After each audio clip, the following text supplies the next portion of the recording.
അപ്പം ഞാനിപ്പോൾ പറയാൻ പോകുന്ന ബ്രോയിലറിൻ്റെ ബിസിനസ് എങ്ങനെ തുടങ്ങാമെന്നതാണ്. സാധാരണ നമ്മളെപ്പോലുള്ള വീട്ടമ്മമാർക്ക് തുടങ്ങാൻ പറ്റിയ ഒരു ബിസിനസ്സാണ് ബ്രോയിലർ എന്ന് പറയുന്നത്, ബ്രോയിലർ കോഴികളെന്ന് പറയുന്നത്. അപ്പം ഇതിന് വേണ്ടിയിട്ട് ചെറിയ ഒരു 100-200 കോഴി കിടക്കത്തക്ക രീതിയിലുള്ള ഒരു ഷെഡാണ് ആവശ്യം. അതിന് ഒരുപാട് ഇത് കണ്ടില്ലേ, ഈ ഒരു സ്പേസിലാണ് ഞാൻ ഇതിനെ ഇട്ടിരിക്കുന്നത്. അപ്പം ഒരുവിധം ഏതാണ്ട് ഒരു 10-15 ദിവസം വരെ ഈ ഒരു ഷെഡിനുള്ളിൽ തന്നെ കിടക്കും. അത് കഴിയുമ്പോഴത്തേനും പിന്നെ വേണ്ടുന്നതെന്ന് വെച്ച് കഴിഞ്ഞാൽ പിന്നെ ഒരു 15 ദിവസം കഴിഞ്ഞ് കഴിഞ്ഞാൽ പിന്നെ ഞാൻ ഇങ്ങോട്ടാണ് ഇറക്കുന്നത്. ഇത്രയും വലിയ ഷെഡിലാണ് ഇതിനെയൊക്കെ ഇറക്കുന്നത്, കണ്ടില്ലേ. അപ്പോൾ ഇതൊരു 35-40 ദിവസം വരെയൊക്കെ ഇതിനകത്ത് മാക്സിമം കിടക്കും. 40 ദിവസം ആകുമ്പോൾ തന്നെ നമുക്കതിനെ സെയിലാക്കി തുടങ്ങാം. അപ്പം നമ്മൾ ശ്രദ്ധിക്കേണ്ട കാര്യങ്ങളെന്ന് വെച്ച് കഴിഞ്ഞാൽ ഇവർ ട്രാവൽ ചെയ്ത് വരുന്നതാണ്. കുഞ്ഞുങ്ങൾ നമ്മളെ കയ്യിൽ കിട്ടുമ്പോൾ തന്നെ അത് അപ്പം തന്നെ നമുക്ക് വിരിഞ്ഞ് കയ്യിൽ കിട്ടുന്ന കുഞ്ഞുങ്ങളാണ്. അപ്പോൾ ഇവർ ട്രാവൽ ചെയ്ത് വരുന്നത് കൊണ്ട് തന്നെ അവർക്കൊരു നല്ല ക്ഷീണം ഉണ്ടായിരിക്കും. അപ്പോൾ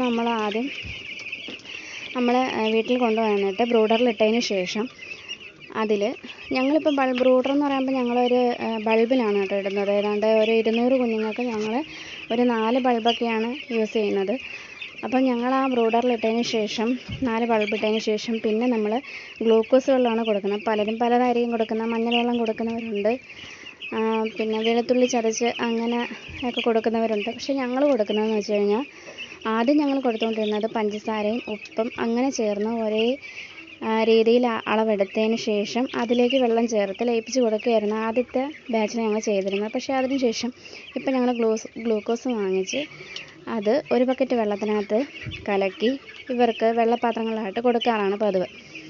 അപ്പം അത് കഴിഞ്ഞതിന് ശേഷം ഒരു അരമണിക്കൂർ 1 മണിക്കൂർ മാക്സിമം 1 മണിക്കൂർ കഴിഞ്ഞതിന് ശേഷം മാത്രമേ ഞങ്ങൾ തീറ്റ വെക്കാറുള്ളൂ. തീറ്റയെന്ന് വെച്ച് കഴിഞ്ഞാൽ നമ്മൾ ആദ്യം തന്നെ ഇവരെ ഈ ബ്രൂഡറിലാക്കിയതിന് ശേഷം പിന്നെ നമ്മൾ ആ പൊടിയൊന്ന് ഇട്ടതിന് ശേഷം അതിൻ്റെ മുകളിൽ പേപ്പർ ഷീറ്റ് വിരിക്കുകയാണ് പതിവ്. ആ പേപ്പർ ഷീറ്റിൽ കാരണം ഇവരാ പൊടി കൊത്തി തിന്നു കഴിഞ്ഞാൽ ചിലപ്പം കുഞ്ഞുങ്ങളല്ലേ, അപ്പോൾ അവർ തൊണ്ടയിലാക്കി ഇരിക്കാനൊക്കെ ചാൻസ് കൂടുതലാണ്. അപ്പം നമ്മളത് ഒഴിവാക്കാൻ വേണ്ടിയിട്ടാണ് നമ്മൾ പേപ്പർ വിരിച്ച് കൊടുക്കുന്നത്. അപ്പോൾ പേപ്പർ വിരിച്ചതിന് ശേഷമാണ് നമ്മൾ വെള്ളങ്ങളും കാര്യങ്ങളൊക്കെ വെക്കുന്നത്. അത് കഴിഞ്ഞിട്ടാണ് നമ്മൾ കുറേശ്ശെ ഫസ്റ്റിലത്തെ ഇവർക്ക് കൊടുക്കുന്ന തീറ്റയെന്ന് വെച്ചാൽ ബീ സ്റ്റാർട്ടർ കുറേശ്ശെ പതിയെ നമ്മൾ പേപ്പറിൽ വിതറിയിട്ട് കൊടുക്കുകയാണ് പതിവ്. അപ്പോൾ അതിങ്ങനെ വിതറിയിട്ട് കൊടുക്കുമ്പോഴത്തേക്കും തന്നെ ഇവർ അത് കൊത്തിപ്പറക്കി അവർക്ക് തിന്നാനുള്ളൊരു ടെൻഡൻസി ഉണ്ടാവും. അത് കഴിഞ്ഞതിന് ശേഷം മാത്രമേ നമ്മൾ തീറ്റപാത്രങ്ങളിലാക്കി വെക്കാറുള്ളൂ.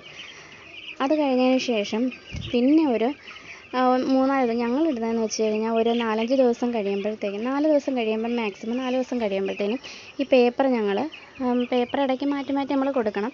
നനയുന്നതനുസരിച്ച് മാറ്റി കൊടുക്കണം. അതല്ലാന്നുണ്ടെങ്കിൽ ഈ പേപ്പറിൻ്റെ ആ ഒരു ഈർപ്പത്തിൻ്റെ ഇത് വെച്ച് കുഞ്ഞുങ്ങൾ മോർട്ടാലിറ്റി കൂടാൻ സാധ്യത കൂടുതലാണ്.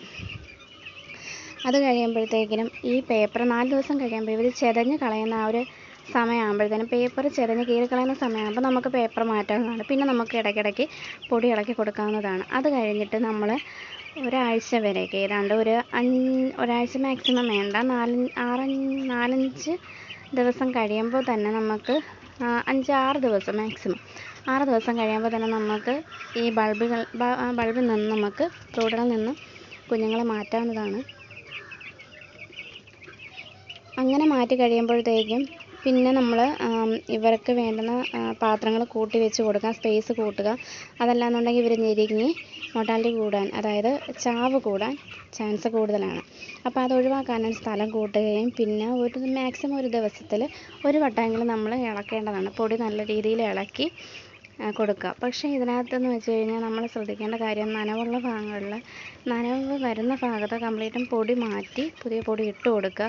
അതുപോലെ തന്നെ ചെറിയ രീതിയിൽ കുമ്മായം, അതേപോലെ തന്നെ പുഴു ഉണ്ടാകാതിരിക്കാൻ കരി, നമ്മൾ ആ ചാമ്പലിനകത്ത് കിടക്കുന്ന കരി, ഇതെല്ലാം ഇളക്കി മിശ്രിതമാക്കി ഇതിനായി പൊടിയിൽ ഇളക്കി ഇട്ട് കഴിഞ്ഞാൽ പുഴു ഉണ്ടാകാതിരിക്കും, ഇവർക്ക് ഇൻഫെക്ഷനൊന്നും ഉണ്ടാവാതിരിക്കും. അത് കഴിഞ്ഞിട്ട് ഏതാണ്ട് ഒരു 10-22 ദിവസം കഴിയുമ്പോഴാണ് നമ്മൾ സ്റ്റാർട്ടർ കൊടുത്ത് തുടങ്ങുന്നത്. അതുവരെ നമ്മൾ ബീ സ്റ്റാർട്ടറാണ് കൊടുക്കുന്നത്. ഈ 20-22 ദിവസം ആകുമ്പോഴത്തേനും അതിനിടയ്ക്ക് ഈ കുഞ്ഞുങ്ങളെ കൊണ്ടുവന്നതിന് ശേഷം 4 ദിവസം കഴിയുമ്പോഴത്തേക്കും നമ്മൾ ഗ്രോവിപ്ലക്സ് എന്ന് പറയുന്ന മരുന്നാണ് കൊടുക്കുന്നത്. ഗ്രോവിപ്ലസ് കൊടുത്തതിന് ശേഷം അതൊരു 2 ദിവസം നമ്മൾ അടുപ്പിച്ച് കൊടുക്കുന്നുണ്ട്. അത് കഴിഞ്ഞിട്ട് പിന്നെ നമ്മൾ ഫീഡും ആണ് വെച്ച് കൊടുക്കുന്നത്. അത് കഴിയുമ്പോഴത്തേനും ഒരു 22 ദിവസം കഴിയുമ്പോഴത്തേനും നമ്മൾ തീറ്റ മാറ്റി കൊടുക്കും. സ്റ്റാർട്ടറാണ് ഉപയോഗിക്കുന്നത്. അത് കഴിഞ്ഞിട്ട് ആ 22 ദിവസം 23 ദിവസമൊക്കെ ആകുമ്പോഴത്തേനും നമ്മൾ കൊടുക്കുന്ന മരുന്നാണ് വേണ്ടേ ഇത് ഹെപ്പറ്റോ കെയർ.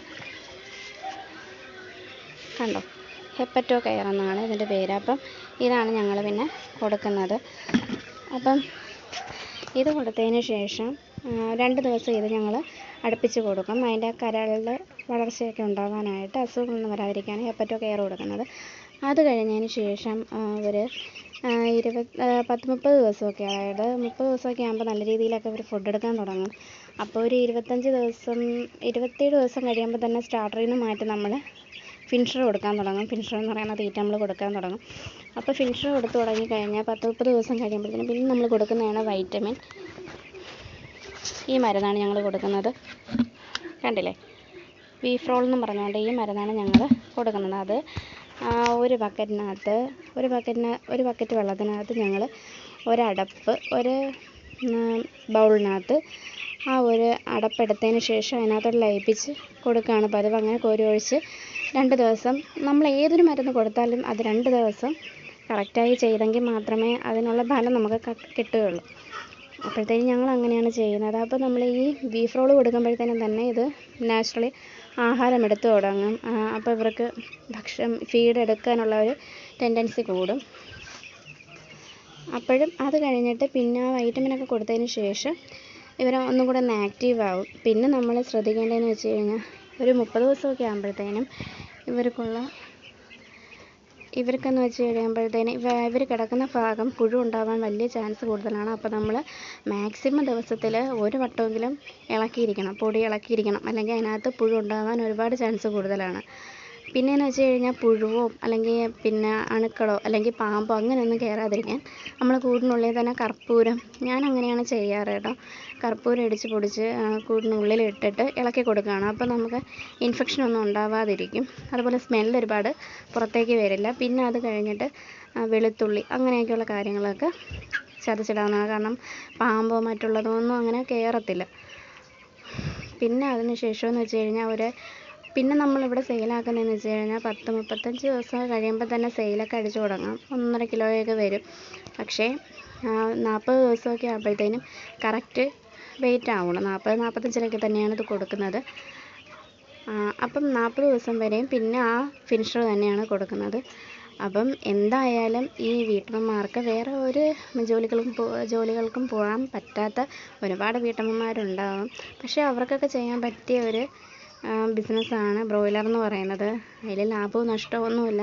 എല്ലാത്തിനും അതിൻ്റേതായ ബുദ്ധിമുട്ടുകളുണ്ട്. പക്ഷേ എന്നെ സംബന്ധിച്ചിടത്തോളം നല്ലൊരു ബിസിനസ്സായി തന്നെയാണ്, വിജയകരമായി തന്നെയാണ് അത് മുമ്പോട്ട് പോകുന്നത്.